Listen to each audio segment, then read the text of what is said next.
A partir de agora, na Unesp FM, Observatório do Esporte. O programa que dá bola a todas as modalidades esportivas.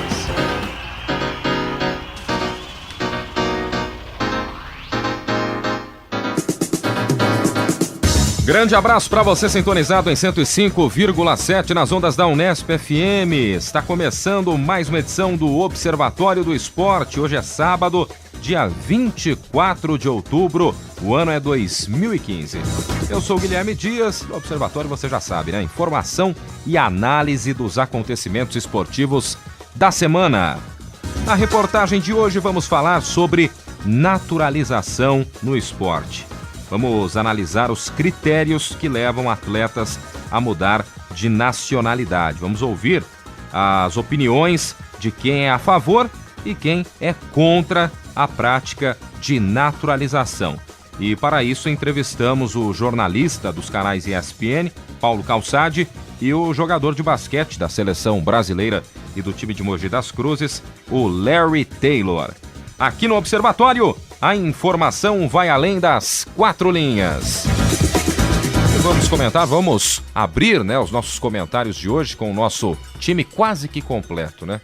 Tá faltando o Zeca Marques, mas temos aqui as presenças de Tuca Américo e de Carlo Napolitano. Primeira saudação vai pro Carlão, pro palmeirense Carlo Napolitano, que tá esperançoso ainda, apesar do resultado do meio de semana da Copa do Brasil. Carlão, um abraço. Não, tô assim, acho que o resultado de 1-0 no Allianz Parque não é nada impossível na próxima quarta.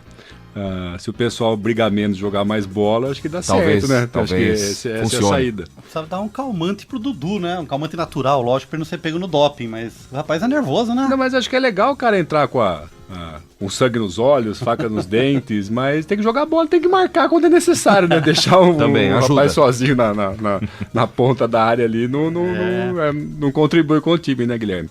Mas só mandar um abraço pro Zeca, né? Ele aniversariou durante a semana, ainda está em férias, então mais fica uma primavera? Mais uma primavera, acho que uma de quase 50, não sei ao certo quanto ele faz, mas deve estar chegando lá. O Zeca tem a mesma idade que eu praticamente, então o Zeca fez 49 anos. 49, eu quase chutei certo. Então fica um abraço para ele pelo aniversário, desejar aqui um bom retorno pro Tuca e das férias, ainda está em férias, mas aqui já prestigiar. antecipando um pouco. E eu queria falar até da Copa do Brasil, mas eu queria falar do Santos. Do Santos, só antes, já que a gente está na sessão abraços, deixa eu mandar um forte abraço pro Fábio Costa, lá da Rádio Auriverde. Aliás, o pessoal da Rádio Auriverde, tanto a equipe esportiva como o Alexandre Pitoli, o Rafael Antônio, os meninos também que participam lá do Jornada Esportiva, eles sempre comentam, falam do programa do Observatório do Esporte, que é muito bacana, né?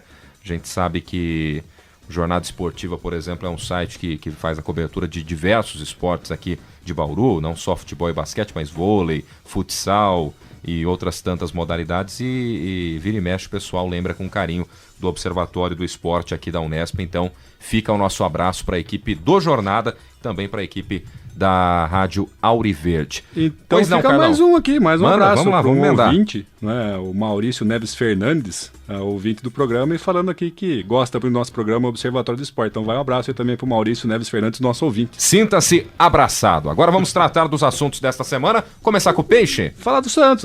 Não sei se vocês se lembram, nós conversamos aqui no começo do ano que o Santos seria um time para cair no Campeonato Brasileiro. Lembro. Um time que estava lá esmilinguindo, né, se deteriorando. E tá caindo, né, nas graças da torcida, porque sem dinheiro em caixa, né, com contratações... Se reinventando.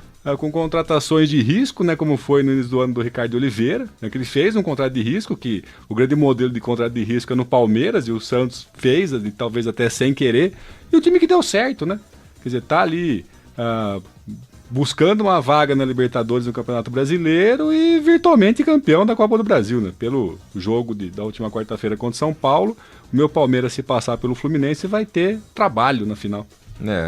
Pelo menos finalista, né? Mas o que a gente pode dizer, e eu me lembro muito bem que no começo do ano a gente avaliou dessa maneira, o Santos, pelas contratações, Ricardo Oliveira, como você frisou, era uma incógnita. Marquinhos Gabriel, que tem feito gols decisivos na Copa do Brasil, nunca virou em lugar nenhum. A verdade é essa. Agora que ele está encontrando a sua melhor fase, o seu melhor momento no Santos, passou até pelo Palmeiras, Marquinhos Gabriel, mas nunca teve grande destaque. O Renato, que muita gente já dava ano passado como virtual aposentado, né? Tá jogando muita bola no meio de campo. E tantos outros nomes que não são tão badalados. David Braz tá indo bem na zaga, dentro das limitações Mas o Santos dele. sempre teve uma boa base também, Sim, né? e os garotos. Os garotos sempre a tranquilidade, salvam, né? O próprio né? Dorival Júnior, né? Que a hora que entrou no Campeonato Brasileiro, arrumou a casa. Né? O Santos não estava muito bem no Brasileirão. E lembrando que o Dorival Júnior foi o técnico do Palmeiras ano passado e quase colocou o meu Verdão na segunda de novo. O Santos ajudou, né? O Palmeiras a não cair, né?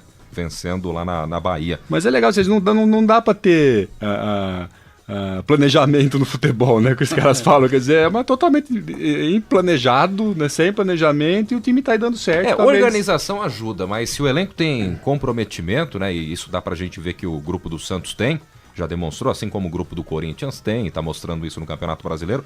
Ainda que dê tudo errado pro Santos daqui pra frente, também não acredito no São Paulo revertendo o placar no segundo jogo na semana que vem. Mas mesmo que o Santos não vença a Copa do Brasil e não chegue no G4 no Brasileirão, foi o campeão paulista da temporada e passou um ano sem susto, jogando bem, levando até atletas para a seleção brasileira, o caso do Lucas Lima, do próprio Ricardo Oliveira. Então, o Santos tranquilo, na dele, fazendo um bom papel, e acredito que esteja assim na Libertadores do ano que vem. Mais algum destaque, Carlão? Tem um que nós não podemos fugir, né? Que é o Bauru Basquete. Bola ao cesto. A dispensa, a demissão, sei lá, do técnico Guerrinha, e a contratação na mesma semana, aí, depois de 4 ou 5 dias, do Demetrios Ferracil. Talvez seja essa a pronúncia do sobrenome dele. Mas o que me chamou a atenção, Guilherme Tuca, foi a rapidez no processo, né? O Guerrinha foi demitido na última sexta-feira, se não estou equivocado, e já na quarta dessa semana, ao anúncio da convocação do novo técnico.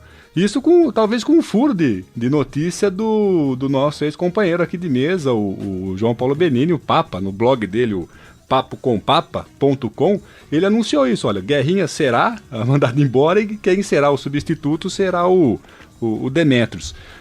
Pelo que eu li, me informei, também não sou um conhecedor da causa, o Demetrios tem passagem por Bauru, não sei se ele é bauruense de fato, jogou nas categorias de base da Luso, e tem ali alguma relação talvez até próxima com o atual dirigente, o Vitinho, do Bauru Basquete. Talvez seja essa a grande motivação até para a contratação do Demetrios.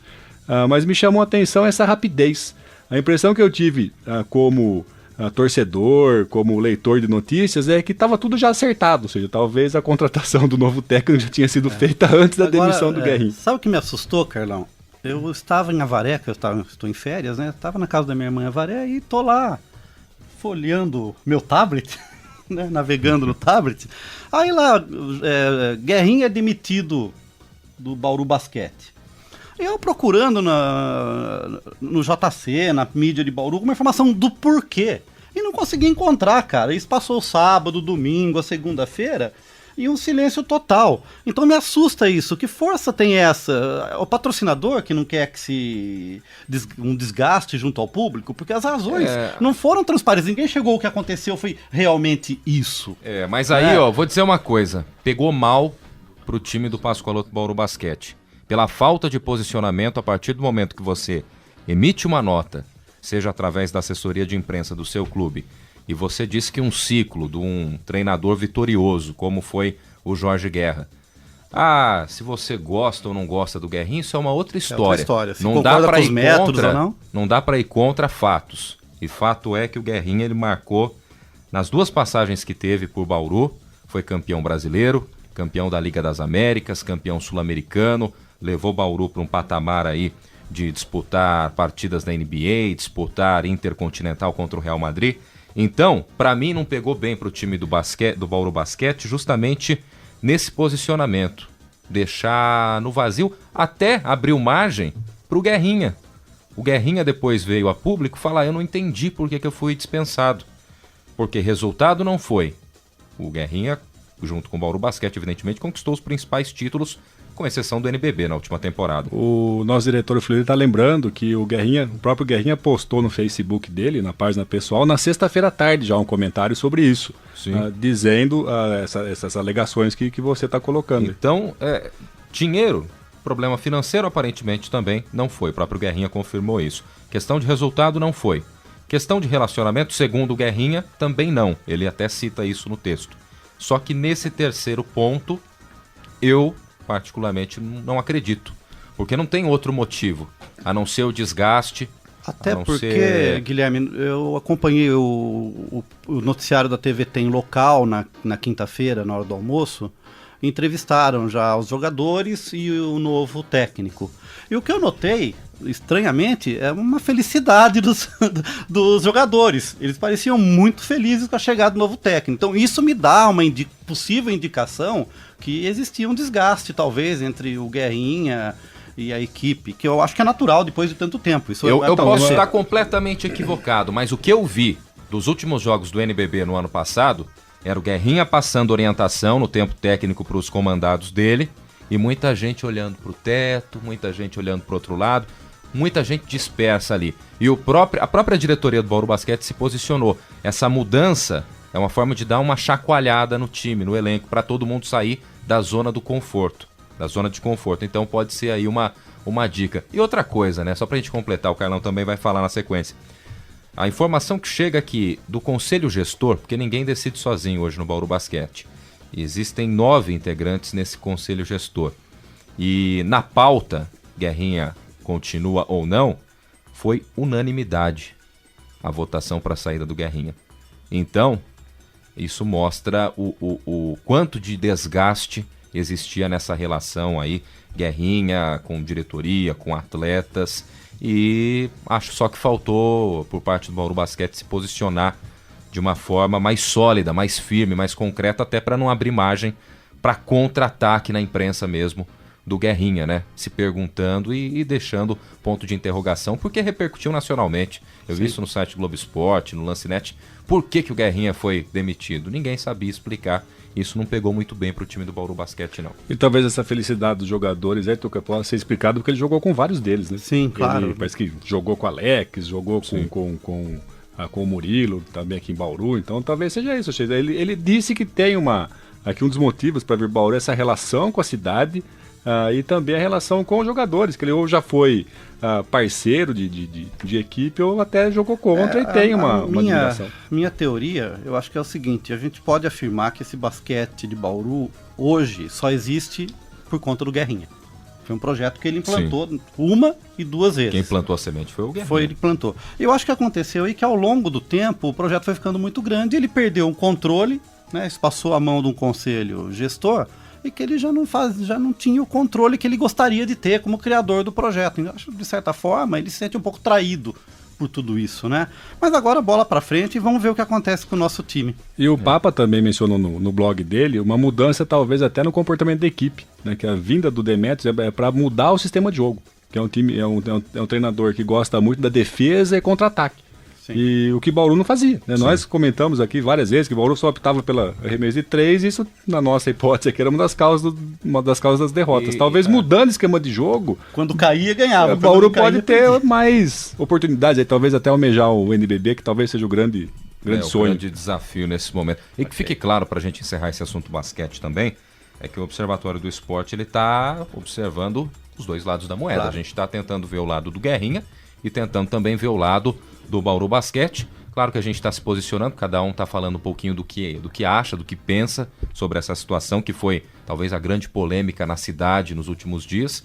Então, a gente não está tomando partido nem do Guerrinha, nem do Bauru Basquete. E a maior crítica, Guilherme, o silêncio da mídia. Eu acho que a mídia sabe as razões, né? Elas só não são divulgadas por algum tipo de interesse que deve existir aí por trás de tudo isso. Vamos aguardar aí os próximos capítulos. Boa sorte pro Bauru Basquete, boa sorte pro Demetrios, que assume daqui pra frente. E pro Guerrinha, claro. Guerrinha, uma coisa muito bacana que a gente tem na vida é gratidão, né? E quem é amante do basquete, mesmo quem não topa muito com o Guerrinha, não bate, não cruza o santo, mas tem que ser grato a esse cara, porque se não é o Guerrinha, talvez a gente nem estivesse comentando sobre basquete agora no Observatório do Esporte, porque esse projeto foi idealizado por ele lá atrás, há 8 anos atrás mais ou menos, essa volta aí do Bauru Basquete na época como GRSA. Você está sintonizado em 105,7 nas ondas da Unesp FM. Temos mais tópicos, Carlão? Não, só queria falar que talvez o Dunga também seja um ouvinte, né? Semana passada falamos sobre o Cássio ser goleiro da seleção e essa semana ele é convocado. Sendo pautado pelo Observatório. Talvez a CBF possa ouvir a gente também, tirar o Dunga e colocar um outro técnico no lugar dele. Aí vai ser mais difícil, do jeito que anda a CBF, né?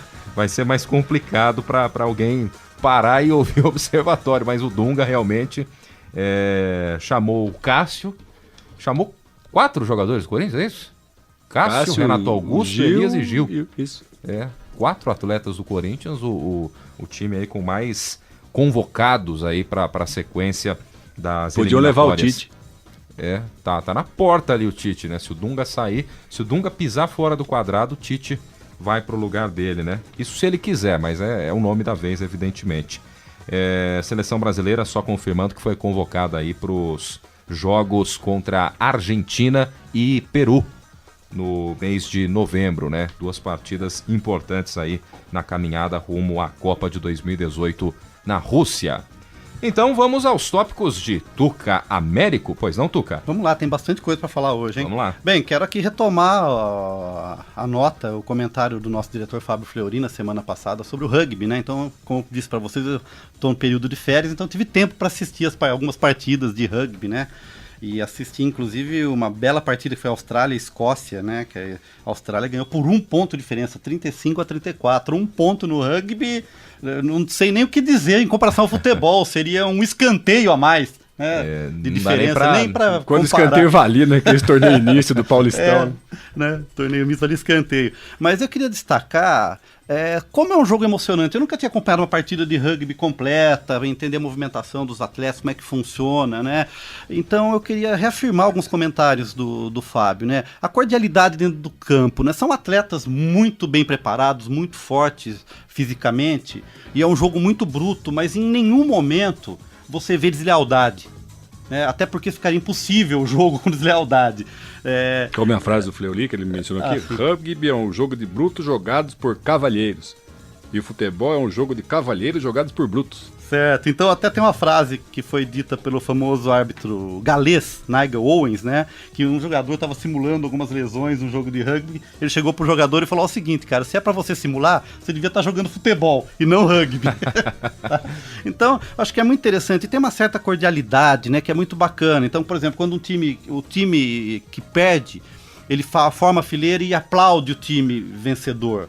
Então, quer dizer, não tem aquela coisa de não olha para a cara do outro, sai reclamando e tal. E nesse Mundial que está acontecendo agora, na Inglaterra, para vocês terem ideia, a Escócia, né, deu um sarrafo em cima dos uruguaios, né? Mas reconhecendo que o uruguaio era o único time amador que está participando do campeonato, ao final do jogo, né, o time da Escócia visitou o vestiário dos uruguaios e compartilharam uma cerveja e agradeceram, né, por terem jogado. Então olha a diferença de civilidade. Tá? Se isso acontece numa partida de futebol, a torcida que perdeu o jogo vai chamar os jogadores de cachaceiros. Isso. Então eu acho que nem o torcedor entende muito essa lógica do rugby. Né? E outra, o público, né? Então o recorde aí foi batido 2 vezes durante o Campeonato Mundial. 89 mil pessoas no jogo entre Argentina e Nova Zelândia e 90 mil pessoas no jogo Irlanda e Romênia. O Fleury, o nosso diretor, está lembrando aqui que essa confraternização que você citou há pouco, Tuca, ela é frequente. Sim. E é denominada aí como terceiro tempo no rugby. É frequente, é de lei, de acordo com o Então, Fleury. Quer dizer, eu acho que ele sintetiza a ideia de esporte, né? Que é passar valores, respeito ao adversário. Porque se não tem adversário, a gente não ganha, né? Então, acho que para isso ser comum, né? A gente cita como algo diferente. Então, que pena, literalmente, né? Eles brigam no jogo e pelo jogo, né? Sim. Mas não por outro motivo. Não, e é incrível porque o jogo é muito contato, ele é muito pesado, é muito forte, em nenhum momento você vê alguém simulando alguma coisa, o olhar está sempre no jogo, na bola, o respeito ao árbitro. Eu acho que se quem quiser assistir aí os jogos das semifinais e finais, acho que é uma grande pedida aí. Então as semifinais acontecem nesse final de semana entre África do Sul e Nova Zelândia e depois Argentina e Austrália. Então acho que tem aí uma boa diversão pra gente Dá pra torcer contra a Argentina no rugby também? Não, eu acho que vale a pena até torcer a favor, viu? Ah, Porque pensar que um time latino-americano aí tá entre os 4 melhores do mundo... Tem condições a Argentina, Tuca? Não, acho que tem condição, eles estão muito otimistas. Eu acho que, por exemplo, pra gente que quer desenvolver o rugby aqui no Brasil, é um intercâmbio fácil. Fazer um intercâmbio aqui com a Argentina do lado, a gente começar a preparar jogadores pra jogar nos times lá. É que tem gente que torce contra a Argentina até em disputa com Paraímpa. Paraímpa. Mas não, o pessoal gosta Tuca, antes de você passar ao próximo assunto, Claro. uma coisa lembrada um fato lembrado pelo Leonardo, agora reafirmado pelo Fleury, é que esses 4 times que estão nas semifinais são do hemisfério sul, né? Times tradicionais, como a Nova Zelândia, a Austrália, por exemplo, mas talvez a surpresa é a Argentina, e que tradicionalmente também times fortes do hemisfério norte que também participam das finais, mas que desta vez estão fora. Estão fora, tá Ficaram certo. pelo caminho. Então aí o predomínio do sul. Tá certo. Tá certo. Bem, vamos mudar de assunto aqui. Então, ó, uma nota que foi dada na coluna Ricardo Feltrin, no UOL, que é uma coisa que a gente tá esperando faz tempo, né? Então, qual que é o título da nota dele? Globo pode deixar futebol só na TV paga em 2020. Né? Então, a gente já vê aí uma diminuição das transmissões esportivas em canais abertos. As últimas corridas da Fórmula 1, a Globo não vai transmitir ao vivo. E isso reproduz o futebol. Só que no futebol tem um porquê, né? A migração para TV paga. Então você vai ter que pagar 2 vezes para você ver os jogos do seu time, Carlão, do Palmeiras. Né? Você vai ter que pagar a TV a cabo, e alguns jogos vão ser exibidos no Sport TV. E daí, se você quiser mesmo acesso aos jogos do seu time, você vai ter que comprar o Premiere. Então você vai ter que desembolsar aí uma graninha boa por mês para poder ver os jogos. Já tem estudos que indicam que as pessoas estão assistindo mais televisão via TV paga, né? Não necessariamente nos canais premium, na Premiere, por exemplo. Isso parece que é uma tendência mundial e talvez seja uma jogada aí da própria Globo de lançar esses jogos somente, não sei se no Sport TV ou até... Não, vai pro Premiere, né? Porque a ideia que tá aqui, ó, transferir as principais partidas dos torneios regionais para os canais Premiere. Né? E os canais do Sport TV, que são 3, né, vão exibir os jogos importantes da Copa do Brasil, do Brasileirão, da Libertadores e talvez aí qualquer outro torneio que a Globo consiga ter os direitos. Aí é uma duplicidade de cobrança, aí não é, na minha visão, não é justo, né? Porque até um jogo avulso, pelo menos pela TV paga que eu assino, o valor é R$90. Não então compensa. É um valor muito caro, é muito alto. Não, eles forçam esse valor para você assinar o pacote, justamente para isso, né? Para você falar assim, não, para pagar R$90 para o jogo, eu pago, acho que o R$90 deve ser o preço do pacote. Não, eu pago até menos. Você paga até menos? Um jogo avulso, como disse o Carlão, R$90, hoje eu pago 75. Eu acho que é isso que eu pago também, eles forçam você a assinar. Né? Mas a verdade é uma questão mercadológica, né? Então a Globo pretende aí, durante os próximos anos, até 2000, no próximo quinquênio, até 2020, transferir toda a transmissão esportiva ao vivo, praticamente vai deixar só um jogo por semana possivelmente no domingo. Domingo e possivelmente Corinthians ou Flamengo. É bem provável. Porque se já tem clube reclamando que não passa na Plim Plim, né, agora, com 2 transmissões por semana, imagina passar. Se diminuir, se colocar uma transmissão por semana. A torcida do Santos reclama bastante, né? Então vamos Palmeiras aguardar. Também, né? São vários. Aliás, o que não é torcedor do Corinthians e não é torcedor do Flamengo fica na mão, geralmente, né? Tá certo. Vocês sabem aí, agora, voltando aqui nossos olhos para os Jogos Olímpicos do Rio, agora em 2016, né? Quais são os 5 esportes que tiveram mais procura de ingresso? Quais? Alguém chuta aí? Futebol, basquete... Tá acertou já. Nas finais... Isso. Será que tá lendo a distância, o Carlão? O Carlão tá... Não tô lendo, não. Ó, então vamos lá. Que já esgotou as finais, né? Futebol, atletismo e basquete. Atletismo é tradicional. Agora, para fechar, aí a surpresa, o top 5, boxe e handball. Né? Engraçado, no vôlei do Brasil, né, que a gente tem aqui um público fiel pro vôlei, não tá no top 5 de venda aqui, né? Agora, tem a ver com preço? Tem a ver com preço? Não, acho que é uma procura, um deslocamento do público mesmo. O handball no feminino pode até entender, né? Sim. Mas, boxe. Mas é engraçado, não tá o vôlei, por exemplo, mas também isso aí tem que levar em consideração o número de ingresso disponível. Também. Né? Agora, quais são as modalidades que surpreenderam, que tiveram uma procura e ninguém esperava? Aí eu vou falar porque ninguém vai saber mesmo, né? Uma a gente acabou de comentar, é o rugby, né? O tênis de mesa, a mountain bike e o hóquei sobre a grama. O hóquei sobre a grama tem uma explicação, né? O time feminino da Argentina, as Leonas, é um time muito querido pelos argentinos, então deve ter uma procura grande de argentinos para assistir os jogos brigar aqui. diretamente por medalha. E o próprio rugby também pode ser. Argentino. Os argentinos Os países podem ter vizinhos invasão para assistir aqui. Né? Mas fica aí bem curioso, né? Então a gente tem uma ideia de quais são os esportes que foram mais procurados. E para fechar, eu com as minhas listinhas, né? Várias. O Diário Esportivo Espanhol AS divulgou aqui na semana passada, né? Na semana passada, os 10 jogadores considerados mais festeiros do mundo. Que beleza, o pessoal Tem que ranking gosta de até pra isso. uma balada, Então dos tomar 10... água que o passarinho não bebe. Dos 10, 11 são brasileiros. Não, dos 10, 50% são brasileiros. Caramba. Né? Alguém chuta alguns nomes aí? Romarinho tá aí? O Romarinho não tá ainda. Ele tá novo, ainda tem bastante tempo. Tem tempo pra isso Deve ainda. ter o Neymar. Ronaldinho Tá o Neymar. Gaúcho. Não, Ronaldinho Gaúcho. Tá o Ronaldinho Gaúcho. O Adriano conta O ainda? Adriano conta. Ah, então... O Kaká eu sei que não tá nessa lista. Então fechar a lista aqui. Robinho e Ronaldo. Então a lista seria formada por Neymar, Robinho, Adriano, Ronaldo e Ronaldinho. Aí vamos pegar os atletas não brasileiros. A outra metade do grupo. Vamos lá. Maradona, Touré, Cristiano Ronaldo, Balotelli. O Balotelli. Talvez o único aí que a gente acompanhe pela mídia, né?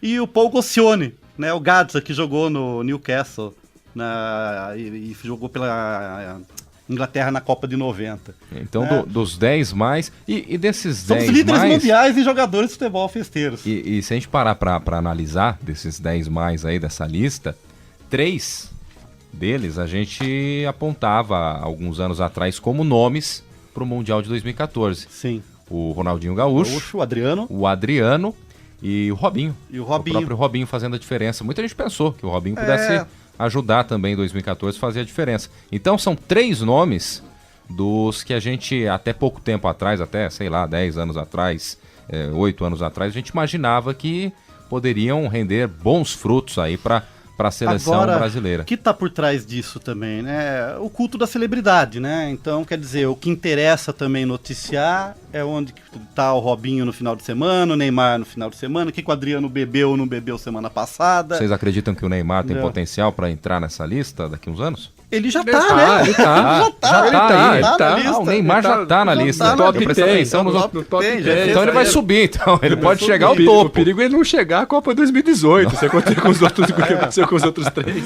Tá certo. Eu não tinha me atentado que o Neymar já tá também. Já tá né? na lista. Que coisa, né? Um garoto e já tá aí. Apesar que é muito badalado aqui no Brasil, como o Tuca disse, né? Um cara que é festa o tempo inteiro. E exposição, né? E também Sim. a gente tem que levar em consideração que muitas dessas baladas são ações de marketing. Sim. Né, são baladas programadas. Neymar recebe não sei quem em seu iate nesse final de semana. Neymar participa do desfile de moda de não sei quem. Eu me lembro do caso do Medina, que até noticiaram na época, né? Que eles nem se conheciam e aí armaram chegaram um acordo, armaram para postarem fotos depois daquela conquista do Medina no ano passado, né? Chegaram a um acordo para postarem fotos, porque o pessoal achou que ia pegar bem o Medina com o Neymar, né? Então tem tudo isso, né? Festa pra cá, festa pra lá. Mas o Ronaldinho e o nosso amigo Adriano aproveitaram as festas, assim. Esses são baladeiros de primeira categoria. Sem okay? dúvida. Fecho aqui meus comentários, então. Tá certo, este é o nosso grande Tuca Américo também trazendo os tópicos desta semana. Só lembrando, até pra gente finalizar o assunto Neymar, baladeiro ou não, né? Importante a gente salientar que no último final de semana ele marcou 4 gols na vitória do Barcelona. E nesse meio de semana, pela Champions League, ele deu 2 assistências pro Rakitic, né, na vitória aí do Barça por 2-0. Ainda falando de futebol internacional, tô até chamando aqui o Leonardo Del Sante, que vai falar um pouquinho com a gente, antes da matéria da semana. Mas ainda falando de futebol internacional, aconteceu um fato curioso na última terça-feira, né, Leonardo? Um abraço. Abraço a todo mundo que tá ouvindo o programa.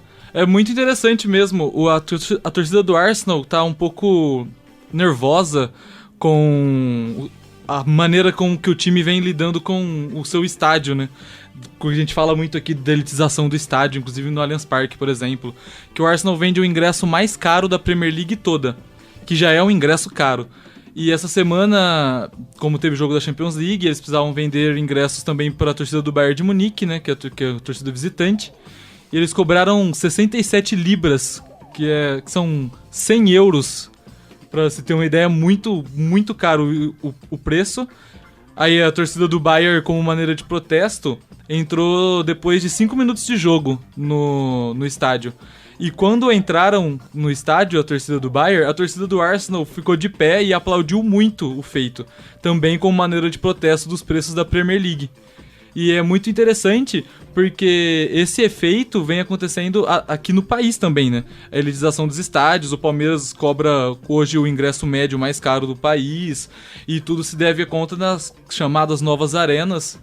E, sei lá, o Brasil não tem tanta condição de fazer isso, principalmente porque tem arena virando elefante branco, o serviço não é tão bom, nem tão produtivo. Falta qualidade pro preço salgado que a gente tá vendo por aí, né? Porque lá na Inglaterra, pelo menos, tem qualidade, né? Sim. Mas ainda assim... E ainda assim os caras estão reclamando, reclamam né? muito. E ainda assim eles vão ao estádio. O Ou estádio seja, tá sempre cheio. o brasileiro é muito tranquilão, ele paga mesmo, não tem nenhum problema, né? Talvez seja o efeito econômico do país, né? O país tá em crise, mas muitas pessoas ascenderam. Então, pra eles ir ao estádio é uma coisa... Nós comentamos de um poder aqui de a renda. reação da torcida do Palmeiras, da torcida organizada, que ficou um jogo sem cantar as ficaram, músicas. ficaram vários jogos. Sem no incentivar começo. o time, por conta do preço de ingresso. Eu Mas acho também que tem um fator aí que eu vou chamar de um fator, entre aspas, turístico. Né? Sim, sim. Todo mundo, os torcedores, querem conhecer o estádio. Então todo mundo topa pagar esse ingresso por uma primeira visita, pra conhecer, dizer que foi, Sim, viu um jogo. muita gente tal. do interior tá fazendo isso, muita gente de outros estados. Isso uma hora vai acabar. Sim.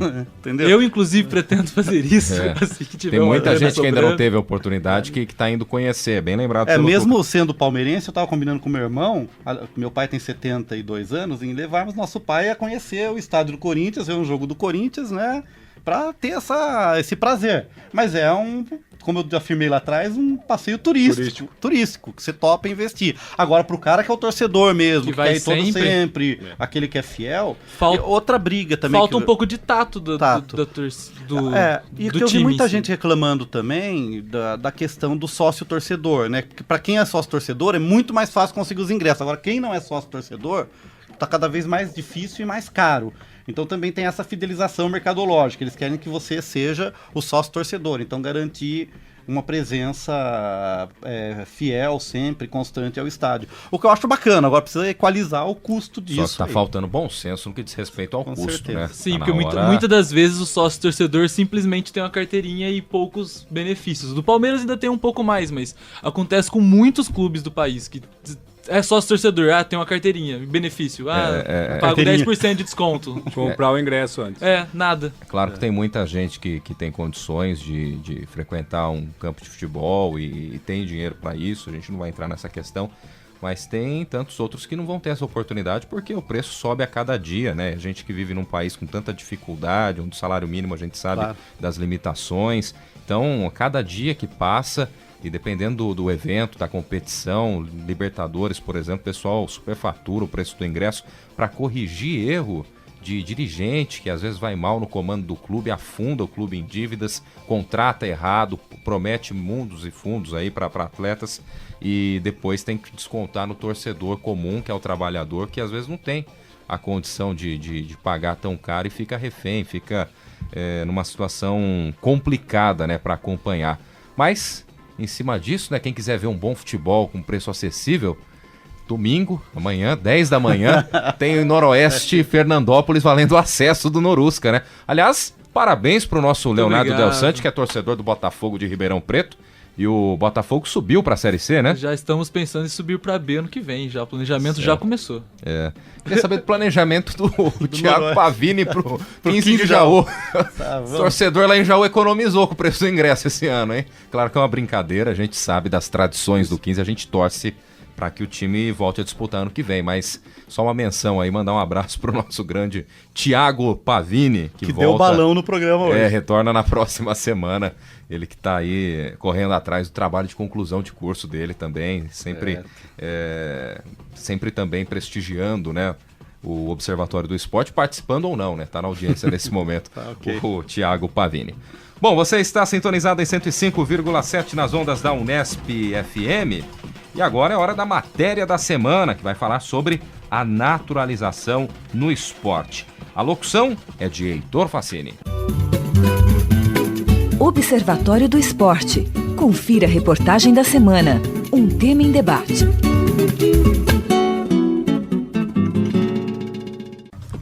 O mundo vive um momento de migração intensa.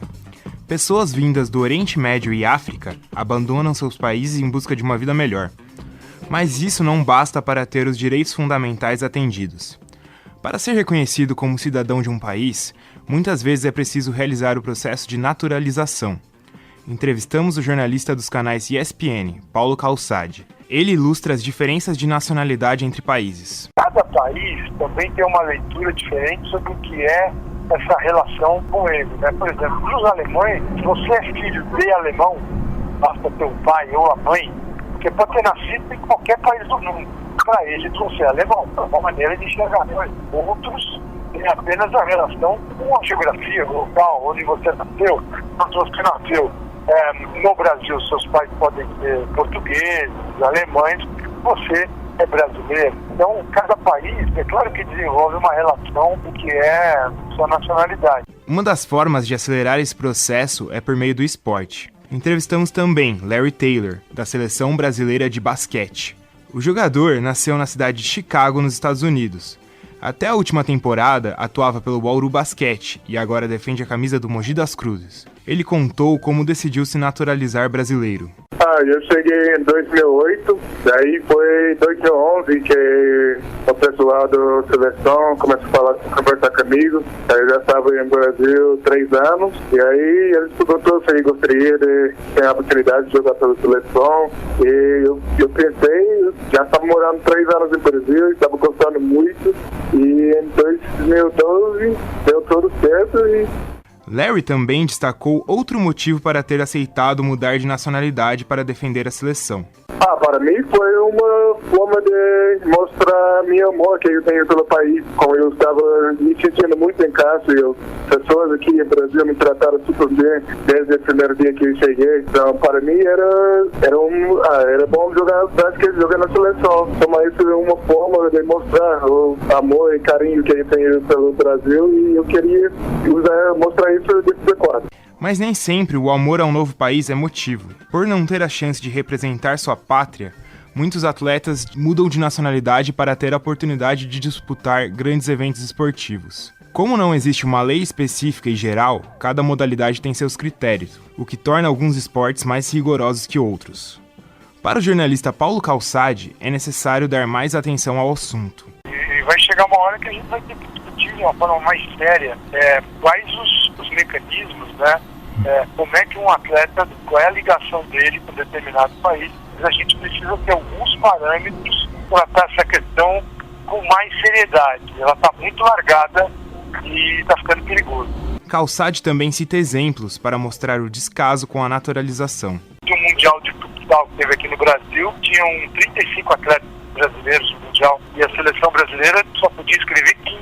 Então havia 20 atletas em outros países, outros brasileiros, a gente correndo o risco de fazer de repente, um Mundial de Futsal só com brasileiros, e várias camisas diferentes, bandeiras diferentes. O jornalista destaca a importância de uma lei mínima para todas as modalidades. O polo aquático. O polo aquático, o cara pode ser campeão do mundo, olímpico por um time, e de repente jogar por outra seleção. Isso acontece normalmente, quer dizer, é um absurdo, né? Tem que ter uma regra, e é uma regra que poderia valer para todo esporte, não só de modalidade ou de esporte. Não vale para o futebol uma regra, para o basquete outra, para o vôlei uma completamente diferente. Eu acho que quem, no mínimo, quem já vestiu camisa de uma seleção, disputou algum jogo oficial, não pode também acabar trocando. Aí fica muito fácil, Aí o negócio fica estranho. Então tem que ter um mínimo. Filhos de craques do passado também vivem esse dilema, de escolher entre a nacionalidade dos pais ou do local onde nasceram. Tem o caso dos filhos do Marcinho. Marcinho, campeão mundial em 94 com a seleção brasileira, jogou no Palmeiras, o Vasco. O Marcinho tem 2 filhos, tem o Thiago Alcântara e tem o Rafael, o Rafinha. Os 2 jogavam no Barcelona, eram da base do Barcelona. Hoje o Thiago está jogando na Alemanha, no Bayern de Munique com o Guardiola. O Rafinha está contundido, mas é jogador do Barcelona. O Thiago escolheu jogar pela seleção da Espanha e o Rafinha escolheu jogar pela seleção brasileira. O Thiago, que teve uma vida toda desenvolvida na Espanha, ele cresceu lá, fez parte das divisões de base. Talvez ele se sinta mais espanhol do que brasileiro, O sentimento dele, o coração dele, esteja mais lá do que aqui. O irmão dele é diferente. o irmão dele quis jogar na seleção brasileira. Então, são situações completamente diferentes dentro da mesma família. Outro caso que gerou polêmica envolveu o atacante brasileiro Diego Costa. Diego defendeu o Brasil em amistosos, mas como tinha se naturalizado espanhol, apelou à FIFA para defender a seleção da Espanha. Seu pedido foi aceito e hoje Diego Costa atua pela Fúria. O jornalista dos canais ESPN, Paulo Calçade, é contra esse tipo de mudança. Eu acho sempre muito estranho um jogador ter vestido a camisa de uma seleção, seja no amistoso ou no jogo oficial, pois existe outro. Então, Diego Costa, no espaço de 3 meses, deixou de ser brasileiro e no espanhol. Então, eu acho um negócio estranho, porque eu não vejo uma ligação sentimental. Eu vejo uma ligação só esportiva, como se você jogasse num time e fosse transferido para outro. Então, acho que perde a graça. Bom, tá aí, portanto, a locução do Heitor Facini. Vamos aos agradecimentos antes da gente começar a colocar o tema na roda para debate. Agradecendo ao atleta do Mogi das Cruzes, né? Ex-Bauru Basquete, também jogador da seleção brasileira agora, o Larry Taylor. E também agradecemos ao jornalista dos canais ESPN, o Paulo Ricardo Calçade. E vamos colocar então esse tema em pauta para discussão, né? Recebendo nesse momento também o Isaac Toledo, além, claro, do Tuca e do Carlão Napolitano, que já estavam por aqui. Isaac, o que dá para dizer desse processo de naturalização? O que você conseguiu abordar produzindo esse conteúdo? Um abraço para você. Abraço a todos da mesa. Acho que o principal, principalmente conversando com o Larry, que é um cara muito simpático, muito receptivo, foi que, no caso dele, deu para perceber que essa questão que o Calçade abordou de amor ao Brasil, ele realmente tem. Apesar de ser pouco tempo, se você for considerar 7 anos, ele realmente tem um apreço pela pátria, né? Diferentemente do caso do Diego Costa.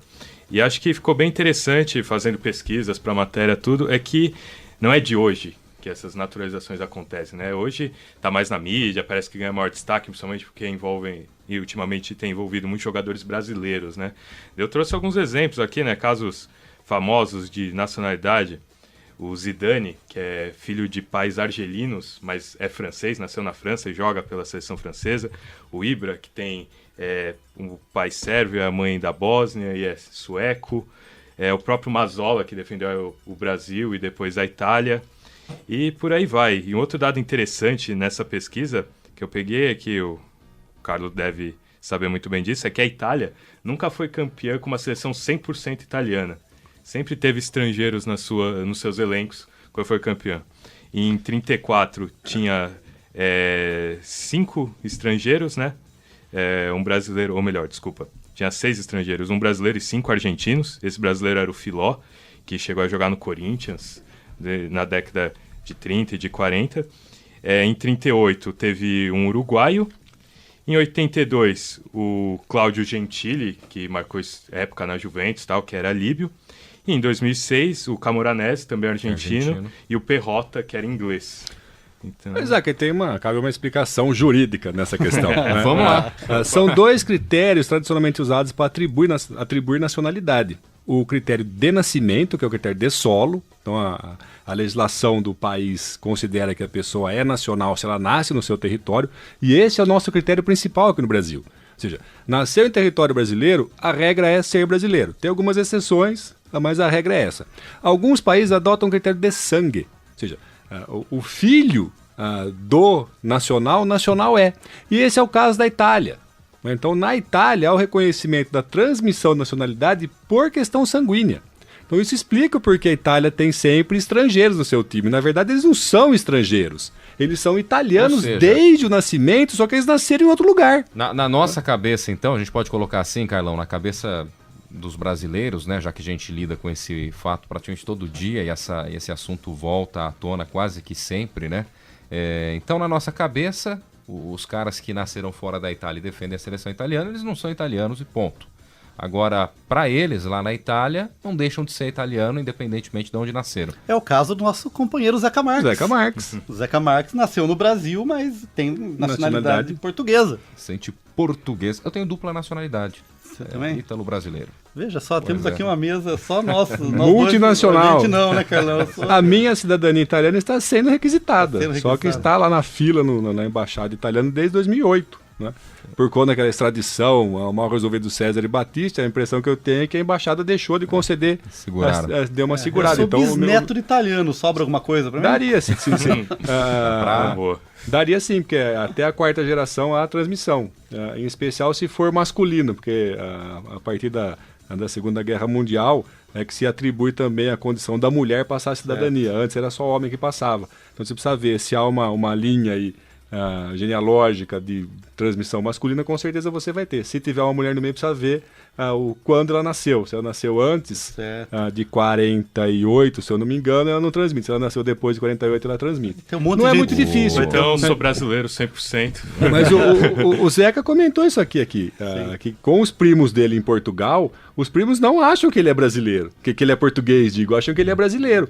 Mas talvez para o futebol italiano isso não seja problema algum. Esses exemplos que você deu aí, do Ibra, que ele deve ter nascido na Suécia e lá se reconhece também o critério territorial, muito embora tenha pais a croatas, sérvios, o Zidane, pais argelinos, mas nascido na França, então talvez lá também se conceda pelo critério o Paulo Calçade falou na matéria da Alemanha também. Sim. Você pode nascer em qualquer lugar do mundo, mas se você tem o pai alemão... É o critério sanguíneo. É o caso do Kevin Kurani, atacante que defendeu a seleção da Alemanha, que a mãe é panamenha, o pai é alemão, mas ele nasceu no Rio de Janeiro.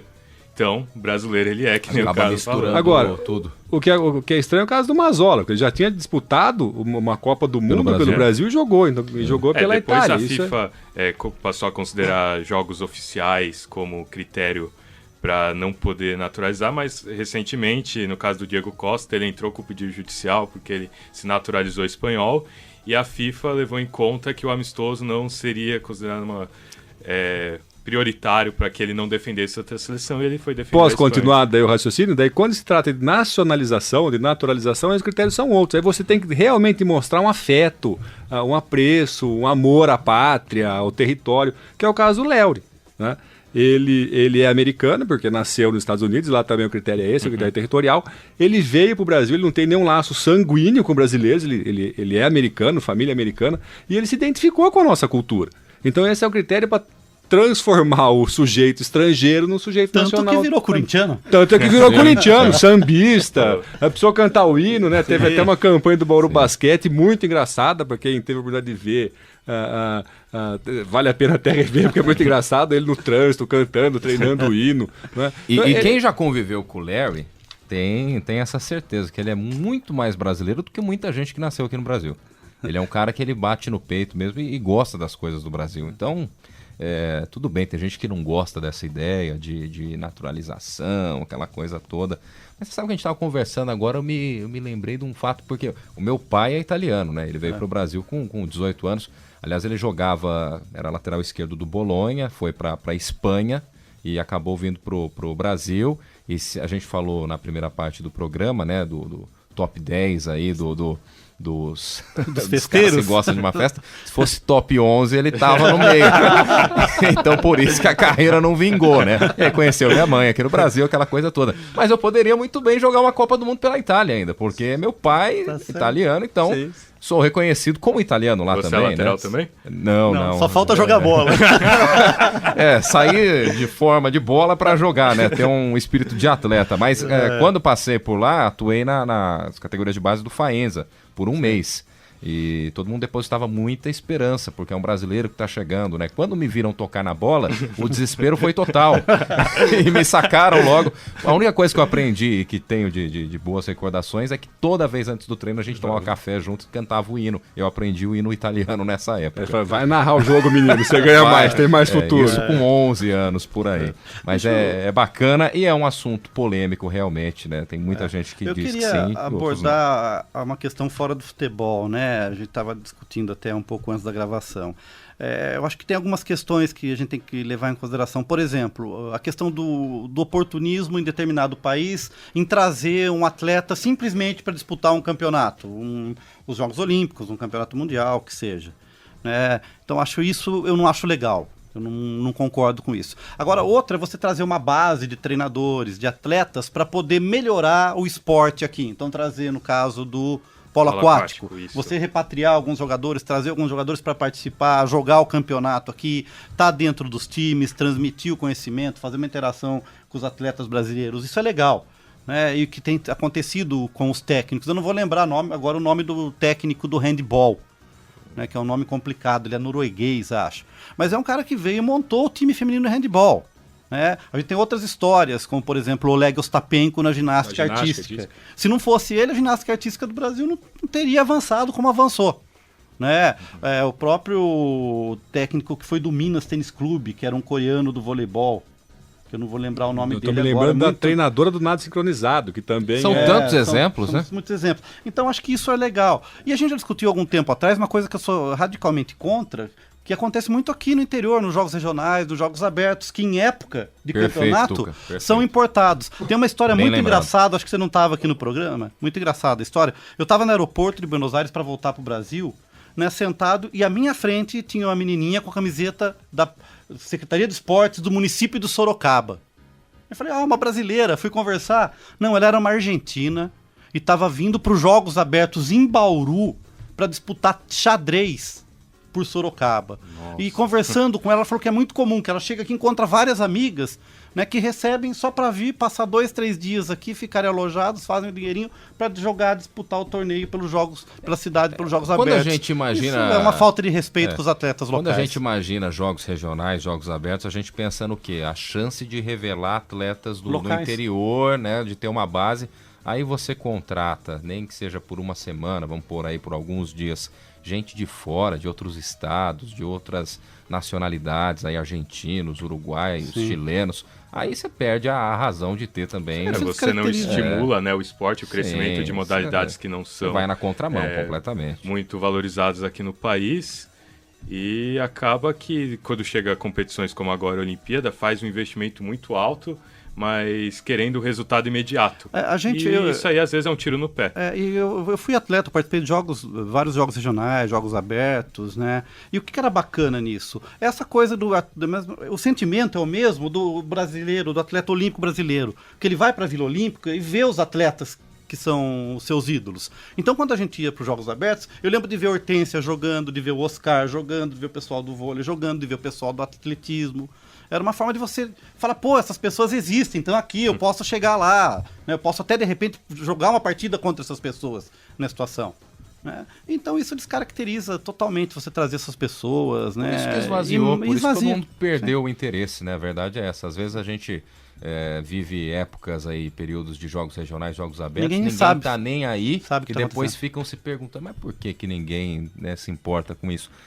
Tá aí, uma das respostas, né? Perdeu a essência. É a busca do resultado por ele mesmo, né? Então faz a contratação de um estrangeiro para ganhar medalha, para melhorar o rendimento do time, contrata um estrangeiro para vir jogar para uma cidade, ou até um jogador de uma outra cidade que não tem nada a ver com uma cidade natal, por exemplo. Só para promover o nome da cidade, só para chegar, ganhamos, e para promover a modalidade esportiva. Então eu também concordo com o Tuca, não há muita razão. Acho que é muito mais saudável para a prática esportiva, para o aprendizado, trazer um técnico ou trazer alguém para disputar campeonatos nacionais e a pessoa aprender, e não ir direto para uma seleção, por exemplo. Aí eu acho que a questão do dinheiro fala mais forte do que a questão esportiva e não é legal.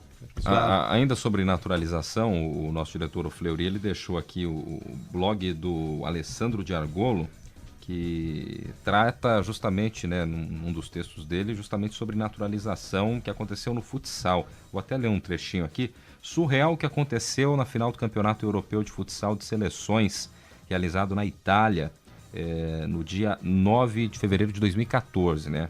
Tem aí um pouco mais de um ano, quase 2 anos, né? Itália e Rússia fizeram a final. A Itália foi campeã. Detalhe, 13 brasileiros no total jogavam nas duas seleções. Foi quase um título brasileiro.